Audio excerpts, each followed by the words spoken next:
Mr. Speaker, Mr. President, my colleagues in the Congress, our distinguished guests, my fellow Americans.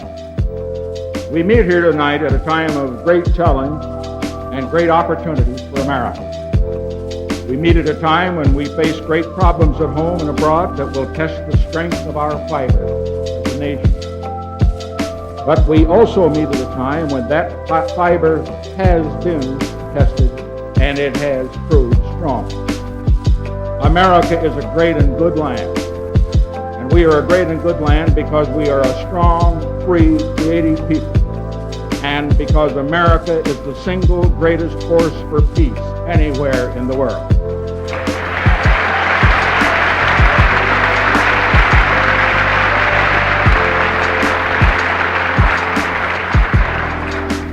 Today, as always in our history, we can base our confidence in what the American people will achieve in the future on the record of what the American people have achieved in the past. Tonight, for the first time in 12 years, the President of the United States can report to the Congress on the state of a union at peace with every nation of the world.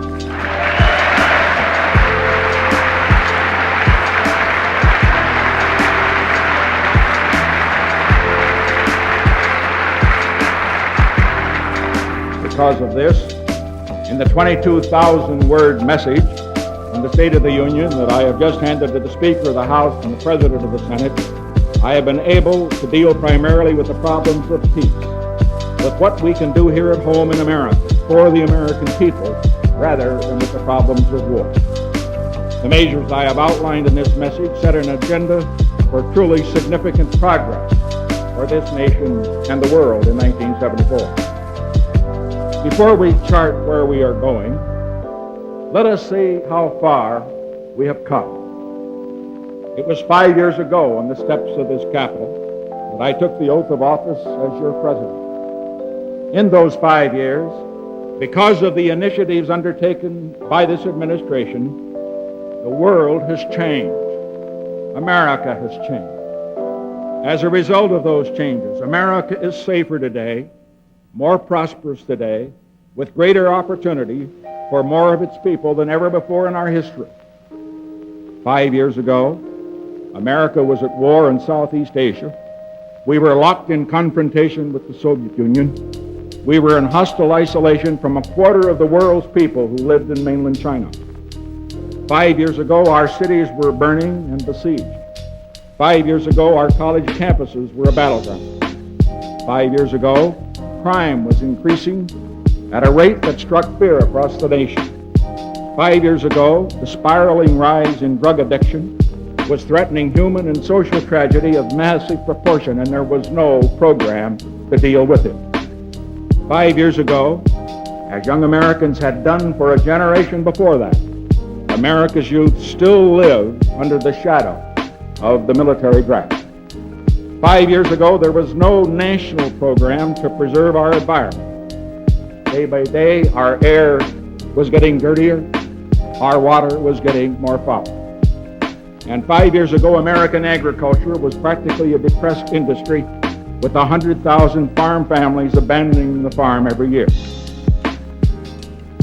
As we look at America today, we find ourselves challenged by new problems. But we also find a record of progress to confound the professional criers of doom and prophets of despair. We met the challenges we faced 5 years ago, and we will be equally confident of meeting those that we face today.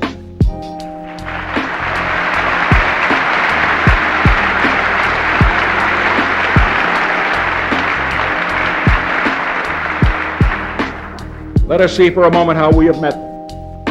After more than 10 years of military involvement, all of our troops have returned from Southeast Asia, and they have returned with honor.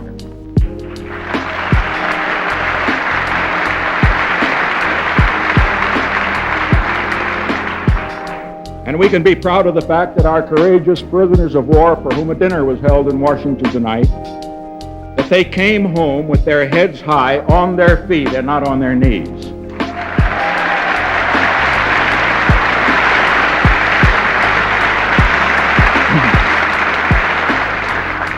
In our relations with the Soviet Union, we have turned away from a policy of confrontation to one of negotiation.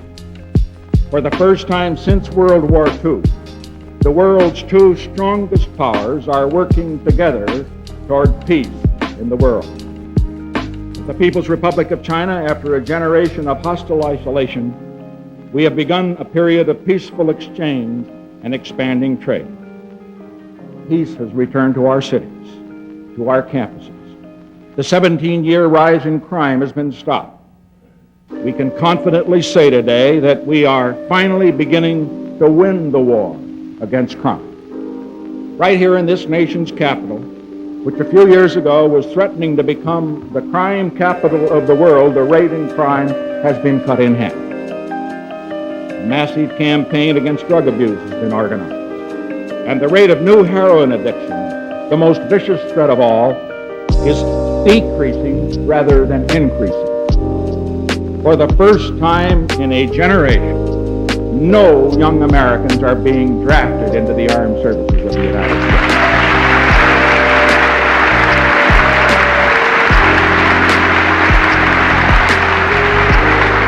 And for the first time ever, we have organized a massive national effort to protect the environment. Our air is getting cleaner, our water is getting purer, and our agriculture, which was depressed, is prospering. Farm income is up 70%. Farm production is setting all-time records. And the billions of dollars the taxpayers were paying in subsidies has been cut to nearly zero. Overall, Americans are living more abundantly than ever before today. More than 2.5 million new jobs were created in the past year alone. That is the biggest percentage increase in nearly 20 years. People are earning more. What they earn buys more than ever before in history. In the past 5 years, the average American's real spendable income, that is what you really can buy with your income, even after allowing for taxes and inflation, has increased by 16%. Despite this record of achievement, as we turn to the year ahead, we hear once again the familiar voice of the perennial prophets of gloom, telling us now that because of the need to fight inflation, because of the energy shortage, America may be headed for a recession. Well, let me speak to that issue head on. There will be no recession in the United States of America.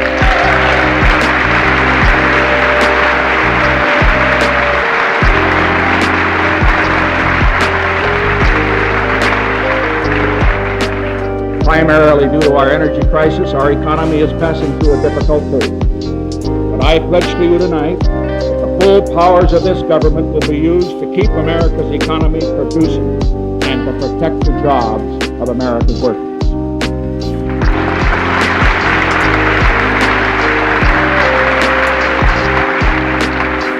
We are engaged in the long and hard fight against inflation.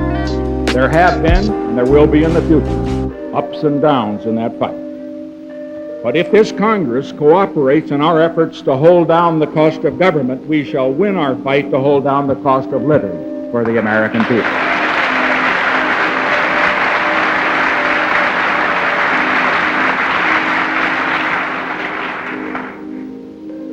As we look back over our history, the years that stand out as the ones of signal achievement are those in which the administration and the Congress, whether one party or the other, working together, had the wisdom and the foresight to select those particular initiatives for which the nation was ready and the moment was right, and in which they seized the moment and acted. Looking at the year 1974, which lies before us, there are 10 key areas in which landmark accomplishments are possible this year in America. If we make these our national agenda, this is what we will achieve in 1974. We will break the back of the energy crisis. We will lay the foundation for our future capacity to meet America's energy needs from America's own resources.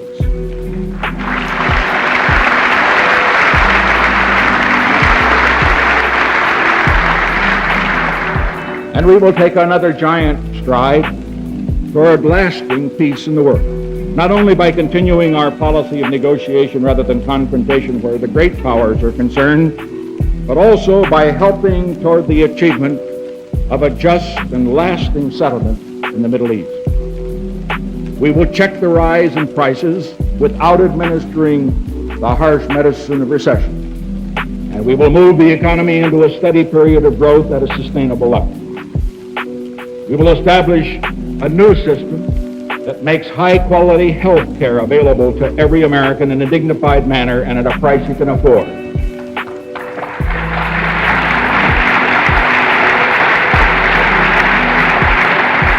We will make our states and localities more responsive to the needs of their own citizens. We will make a crucial breakthrough toward better transportation in our towns and in our cities across America. We will reform our system of federal aid to education to provide it when it is needed, where it is needed, so that it will do the most for those who need it the most.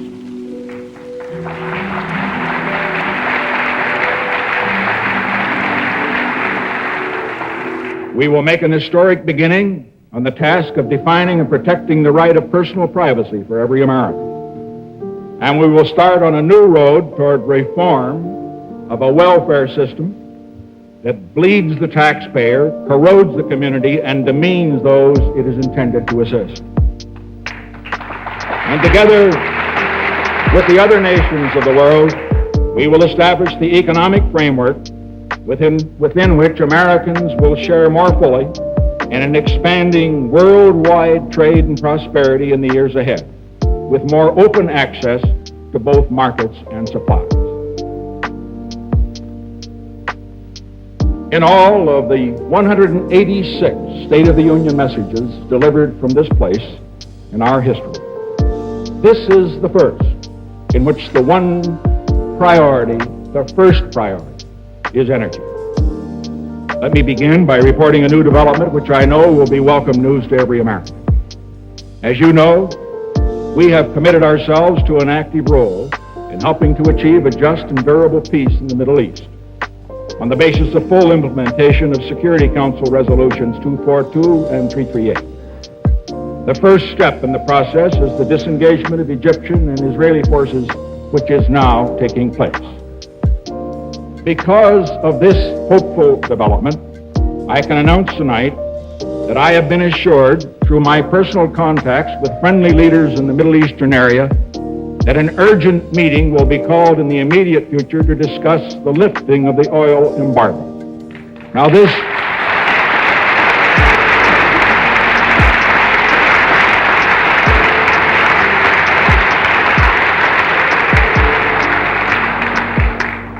is an encouraging sign. However, it should be clearly understood by our friends in the Middle East that the United States will not be coerced on this issue. Regardless of the outcome of this meeting, the cooperation of the American people in our energy conservation program has already gone a long way towards achieving a goal to which I am deeply dedicated. Let us do everything we can to avoid gasoline rationing in the United States of America.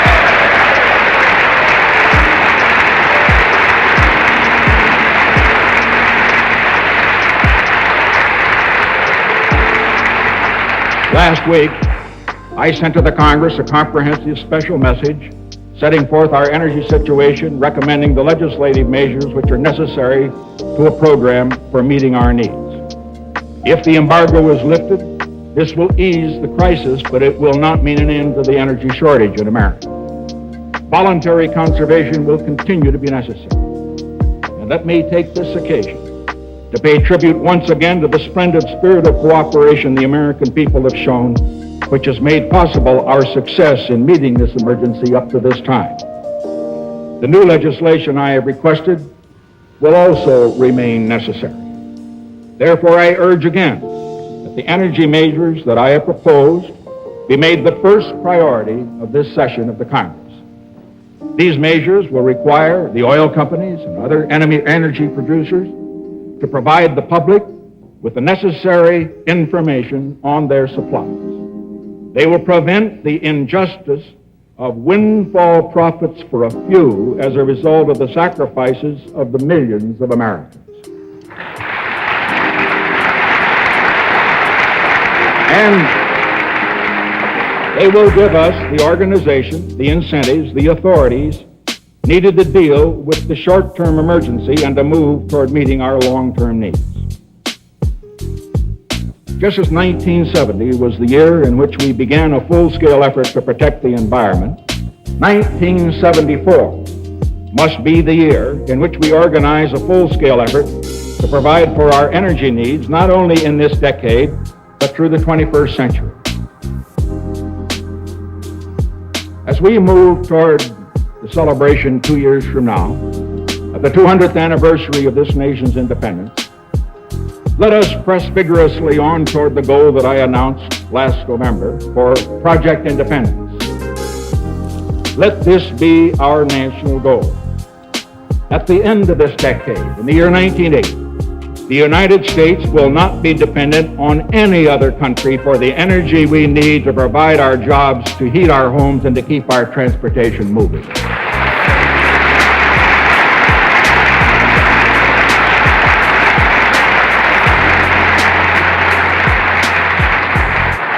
To indicate the size of the government commitment, to spur energy research and development, we plan to spend $10 billion in federal funds over the next 5 years.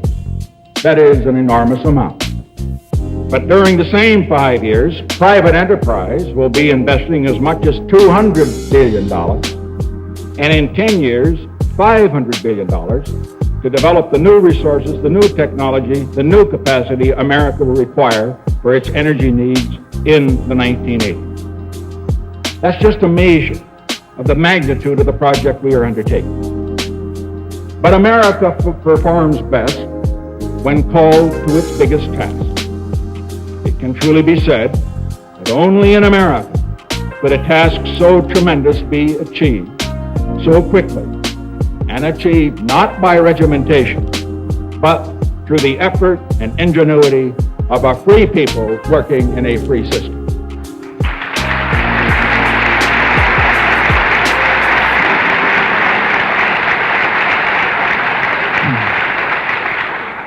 Turning now to the rest of the agenda for 1974, the time is at hand this year to bring comprehensive, high-quality health care within the reach of every American. I shall propose a sweeping new program that will assure comprehensive health insurance protection to millions of Americans who cannot now obtain it or afford it, with vastly improved protection against catastrophic illnesses. This will be a plan that maintains the high standards of quality in America's health care, and it will not require additional taxes. Now, I recognize that other plans have been put forward that would cost $80 billion or even $100 billion, and that would put our whole health care system under the heavy hand of the federal government. This is the wrong approach. This has been tried abroad and it's failed. It is not the way we do things here in America. This kind of plan would threaten the quality of care provided by our whole health care system. The right way is one that builds on the strengths of the present system and one that does not destroy those strengths. One based on partnership, not paternalism. Most important of all, let us keep this as the guiding principle of our health program. Government has a great role to play, but we must always make sure that our doctors will be working for their patients and not for the federal government.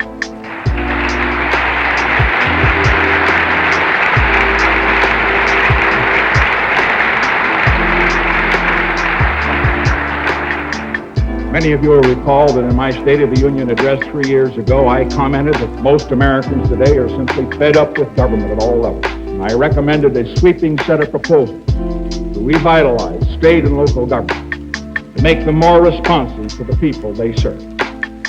I can report to you today that as a result of revenue sharing passed by the Congress and other measures, we have made progress toward that goal.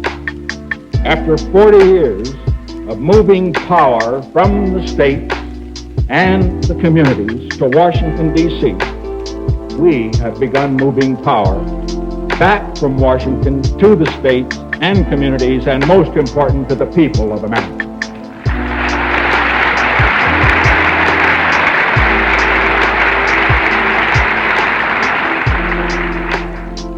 In this session of the Congress, I believe we are near the breakthrough point on efforts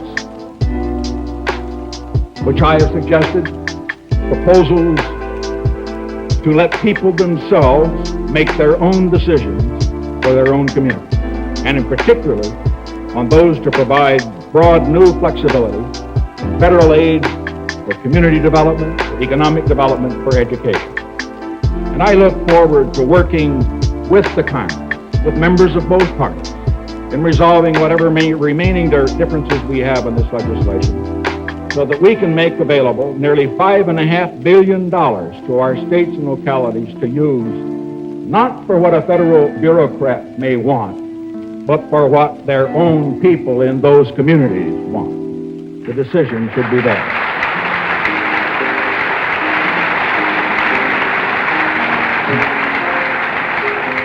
I think all of us recognize that the energy crisis has given new urgency to the need to improve public transportation, not only in our cities, but in rural areas as well.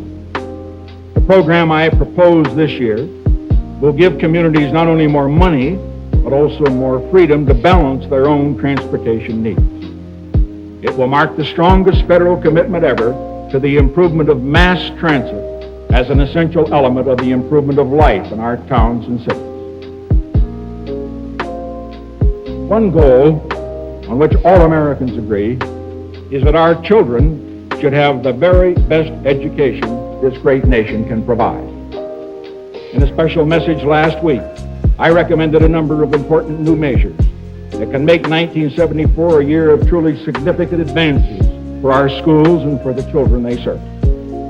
If the Congress will act on these proposals, more flexible funding will enable each federal dollar to meet better the particular needs of each particular school district.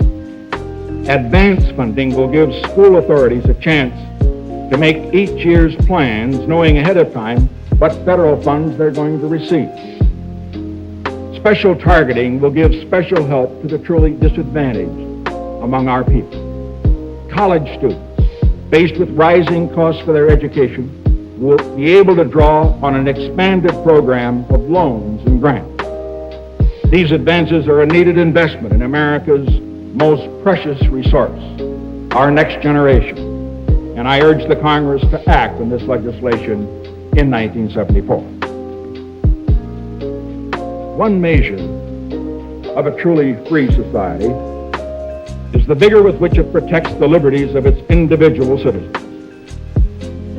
As technology has advanced in America, it has increasingly encroached on one of those liberties, what I term the right of personal privacy.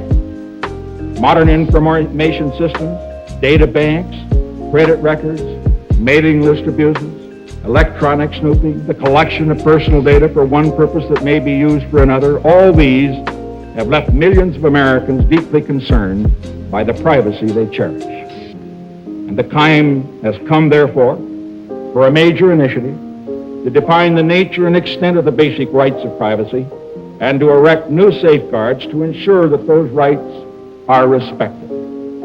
I shall launch such an effort this year at the highest levels of the administration. And I look forward again to working with this Congress and establishing a new set of standards that respect the legitimate needs of society, but that also recognize personal privacy as a cardinal principle of American liberty.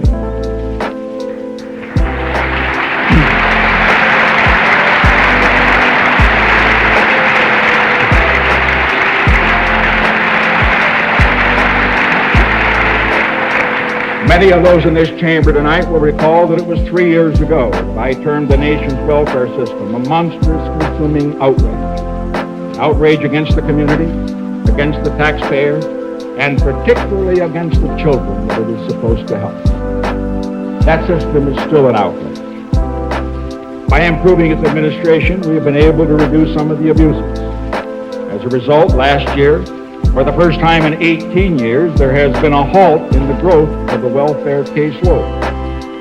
But as a system, our welfare program still needs reform as urgently today as it did when I first proposed in 1969 that we completely replace it with a different system. In these final 3 years of my administration, I urge the Congress to join me in mounting a major new effort to replace the discredited present welfare system with one that works, one that is fair to those who need help or cannot help themselves, fair to the community, and fair to the taxpayer. And let us have as our goal that there will be no government program which it makes it more profitable to go on welfare than to go to work.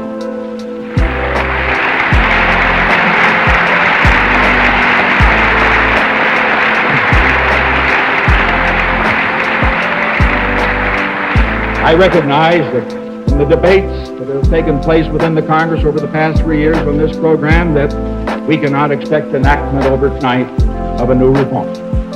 But I do propose the Congress and the administration together make this the year in which we discuss, debate, and shape such a reform so that it can be enacted as quickly as possible. America's own prosperity in the years ahead depends on our sharing fully and equitably in an expanding world prosperity. Historic negotiations will take place this year that will enable us to ensure fair treatment in international markets for American workers, American farmers, American investors, and American consumers. It is vital that the authorities contained in the trade bill I submitted to the Congress be enacted so that the United States can negotiate flexibly and vigorously on behalf of American interests.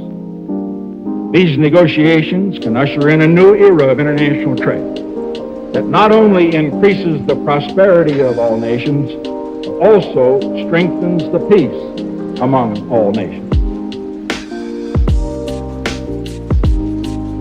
In the past 5 years, we have made more progress toward a lasting structure of peace in the world than in any comparable time in the nation's history. We could not have made that progress if we had not maintained the military strength of America. Thomas Jefferson once observed that the price of liberty is eternal vigilance. By the same token and for the same reason, in today's world, the price of peace is a strong defense as far as the United States is concerned. In the past 5 years, we have steadily reduced the burden of national defense, the share of the budget, bringing it down from 44% in 1969 to 29% in the current year. We have cut our military manpower over the past 5 years by more than a third, from 3.5 million to 2.2 million. In the coming year, however, increased expenditures will be needed. They will be needed to assure the continued readiness of our military forces, to preserve present force levels in the face of rising costs, and to give us the military strength we must have if our security is to be maintained and if our initiatives for peace are to succeed. The question is not whether we can afford to maintain the necessary strength of our defense. The question is whether we can afford not to maintain it. And the answer to that question is no. We must never allow America to become the second strongest nation in the world.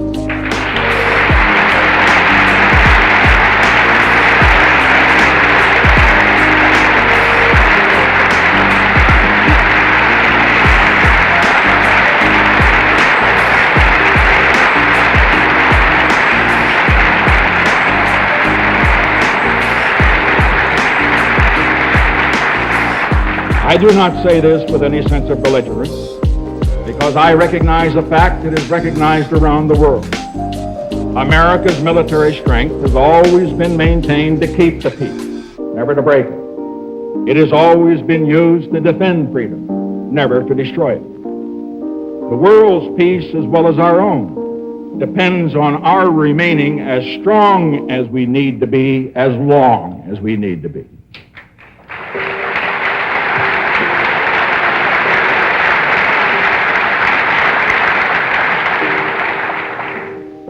In this year, 1974, we will be negotiating with the Soviet Union to place further limits on strategic nuclear arms. Together with our allies, we will be negotiating with the nations of the Warsaw Pact on mutual and balanced reduction of forces in Europe.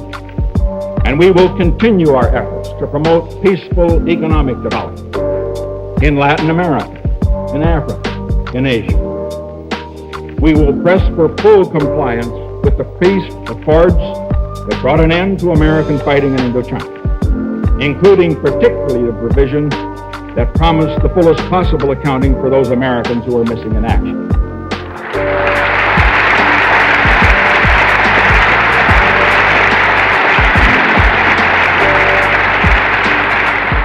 And having in mind the energy crisis to which I have referred to earlier, we will be working with the other nations of the world toward agreement on means by which oil supplies can be assured at reasonable prices on a stable basis in a fair way for the consuming and producing nations alike. All of these are steps toward a future in which the world's peace and prosperity, and ours as well as a result, are made more secure. Throughout the 5 years that I have served as your president, I have had one overriding aim. That was to establish a new structure of peace in the world that can free future generations of the scourge of war. I can understand that others may have different priorities. This has been, and this will remain, my first priority, and the chief legacy I hope to leave in the 8 years of my presidency.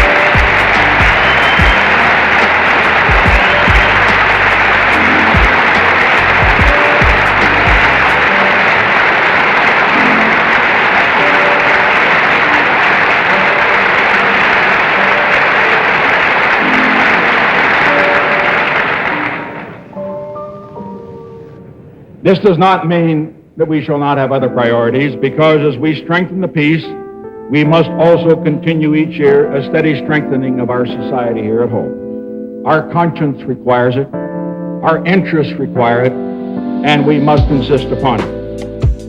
As we create more jobs, as we build a better health care system, as we improve our education, as we develop new sources of energy, as we provide more abundantly for the elderly and the poor, as we strengthen the system of private enterprise that produces our prosperity, as we do all of this and even more, we solidify those essential bonds that hold us together as a nation.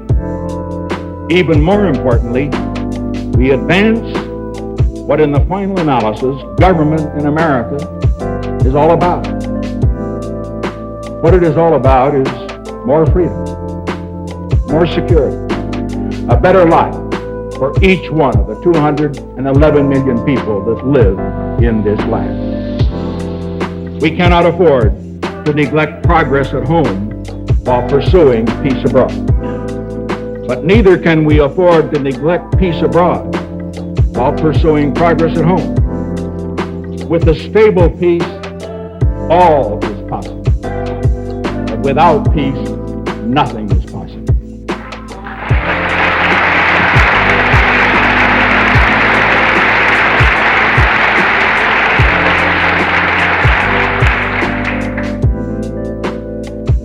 the written message that I have just delivered to the Speaker and to the President of the Senate, I commented that one of the continuing challenges facing us in the legislative process is that of the timing and pacing of our initiatives, selecting each year among many worthy projects those that are ripe for action at that time. What is true in terms of our domestic initiatives is true also in the world. This period we now are in the world, and I say this as one who has seen so much of the world, not only in these past 5 years, but going back over many years. We are in a period which presents a juncture of historic forces unique in this century.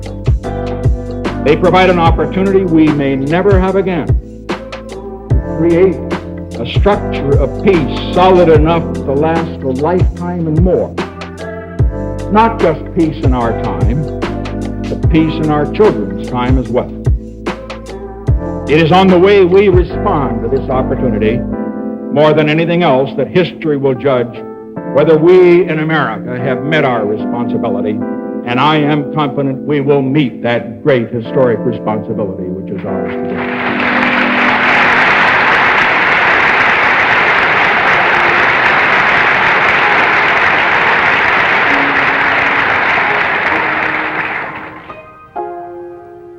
It was 27 years ago that John F. Kennedy and I sat in this chamber as freshman congressmen, hearing our first State of the Union address delivered by Harry Truman. I know from my talks with him as members of the Labor Committee in which we both served that neither of us then even dreamed that either one or both might eventually be standing in this place that I now stand in now, and that he once stood in before me. It may well be that one of the freshman members of the 93rd Congress, one of you out there, will deliver his own State of the Union message 27 years from now, in the year 2001. Well, whichever one it is, I want you to be able to look back with pride and to say that your first years here were great years, and to recall that you were here in this 93rd Congress when America ended its longest war and began its longest peace.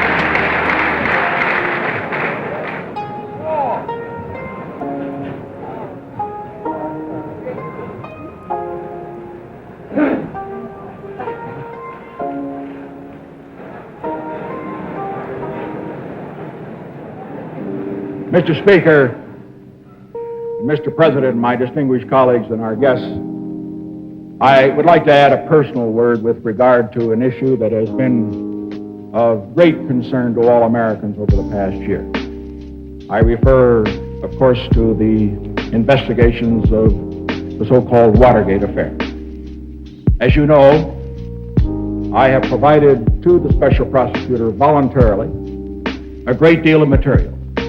I believe that I have provided all the material that he needs to conclude his investigations and to proceed to prosecute the guilty and to clear the innocent. I believe the time has come to bring that investigation and the other investigations of this matter to an end. 1 year of Watergate is enough.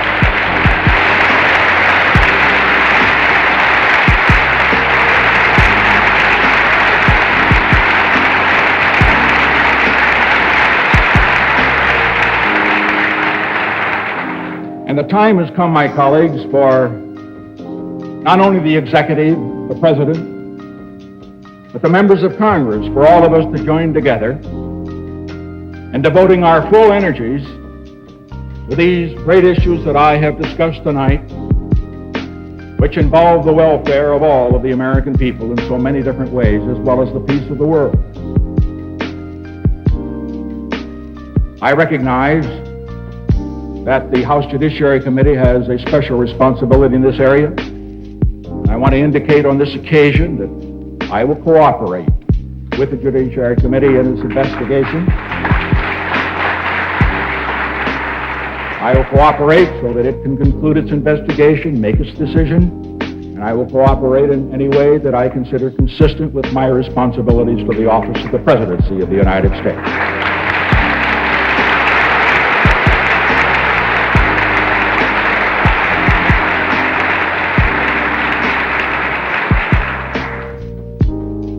There is only one limitation.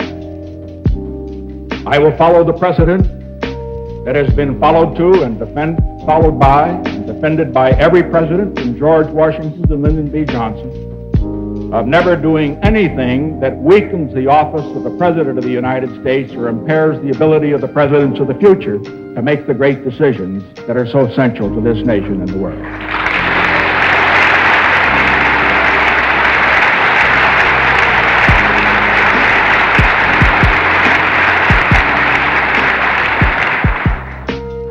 Another point I should like to make very briefly. Like every member of the House and Senate assembled here tonight, I was elected to the office that I hold. And like every member of the House and Senate, when I was elected to that office, I knew that I was elected for the purpose of doing a job and doing it as well as I possibly can. And I want you to know that I have no intention whatever of ever walking away from the job that the people elected me to do for the people of the United States.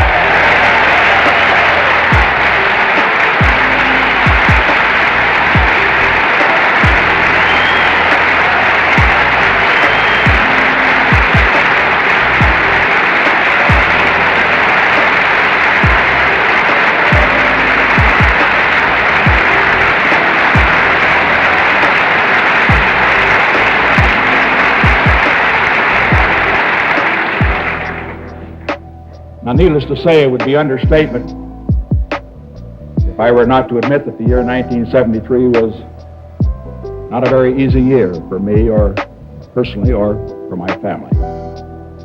And as I've already indicated, the year 1974 presents very great and serious problems, as very great and serious opportunities are also presented. But my colleagues, this I believe. With the help of God, who has blessed this land so richly, with the cooperation of the Congress, and with the support of the American people, we can and we will make the year 1974 a year of unprecedented progress toward our goal of building a structure of lasting peace in the world and a new prosperity without war in the United States of America.